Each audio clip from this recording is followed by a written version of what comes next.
In section 2.2.4, we're simply going to get a little more practice with all of the symbols that we've learned up to this point in chapter 2. In example 6, we will determine if the following statements are true or false. Keep in mind these examples really test your knowledge and understanding of the symbols and subtleties of the notation that we've been learning. Example A, Georgia is not an element of the set containing Janie, Tehran, America, Marcelino, Whitney, and Dana. What do you think? True or false? Well, Georgia is not an element of the set on the right, therefore this is a true statement. Example B, the set poodle is an element of the set containing Poodle, Doberman, Labrador, Bloodhound, and Chihuahua. Be really careful of the subtle notation. Notice we're dealing with the element symbol, and what we have over here on the left is not an element but a set. Therefore, this is a false statement. Example C. Poodle is a subset of the set containing Poodle, Doberman, Labrador, Bloodhound, and Chihuahua.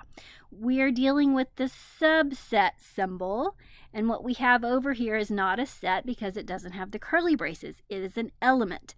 Therefore, we have a mismatch between the structure and the symbol. So this is another false statement. Let's see if it works out on D. The set poodle is a proper subset of the set Poodle, Doberman, Labrador, Bloodhound, and Chihuahua. Now we're dealing with a set on the left and a subset symbol. So the structures match. But notice we're dealing with proper subset. Proper subset symbol requires that the set on the left is smaller than the set on the right, and that's true in this case. So we have arrived at a true statement. Example E. The set poodle is an element of the set containing the sets Poodle, Doberman, Labrador, and Bloodhound. Now remember on example B up here, the reason example B was false is because I mixed a set on the left with an element symbol, and that seems to be what we're doing here as well.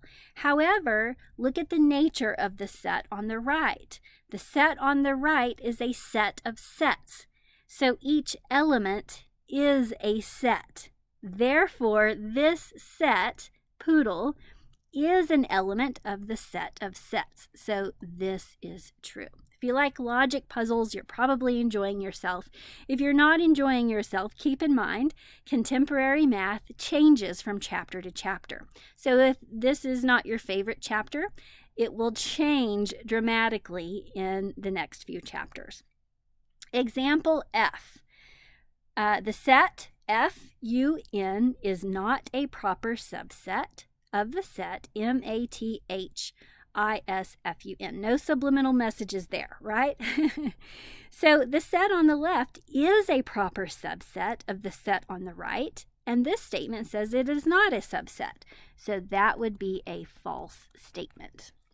Example G. The set CONFUSION is a proper subset of the set CONFUSION. Again, no subliminal message intended there.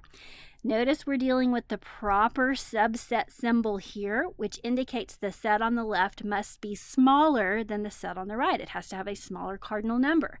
These two sets, because they have identical elements, are equal sets, and this symbol is not allowing for the possibility that they are equal. Therefore, this is a false statement. Notice that is corrected here in example H, because this general subset symbol allows for the possibility that our two sets are equal. So this is a true statement. Example I. The empty set is an element of the set containing 1, 2, 3, 4, 5. Notice we're dealing with the element symbol, and we have a set on the left, not an element. Therefore, this is a false statement. Example J, the symbol has been changed. Instead of element symbol, we're dealing with subset symbol. The empty set is a set, and in fact, it is a proper subset of the set 1, 2, 3, 4, 5. So this is true. Example K, 0 is not an element of the empty set.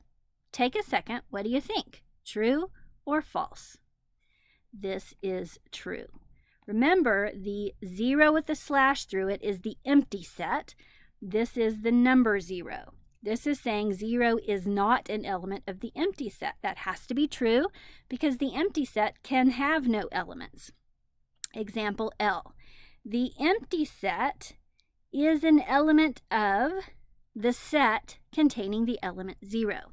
Notice we're dealing with set membership or an element symbol, and what we have over here on the left is a set.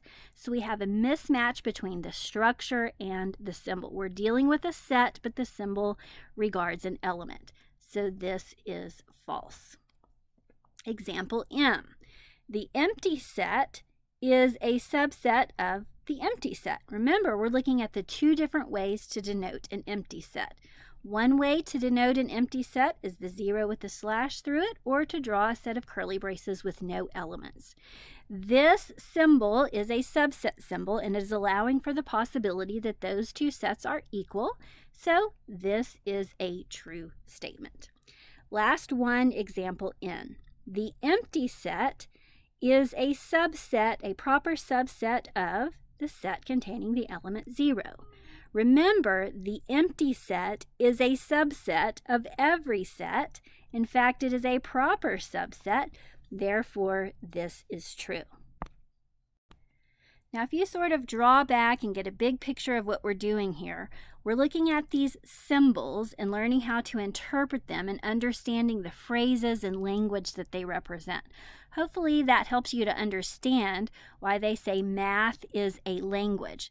Especially in Chapter 3, we're going to learn how our language can be condensed into mathematical symbols that obeys mathematical rules. And we're just getting a snapshot of it here. This completes Section 2.2.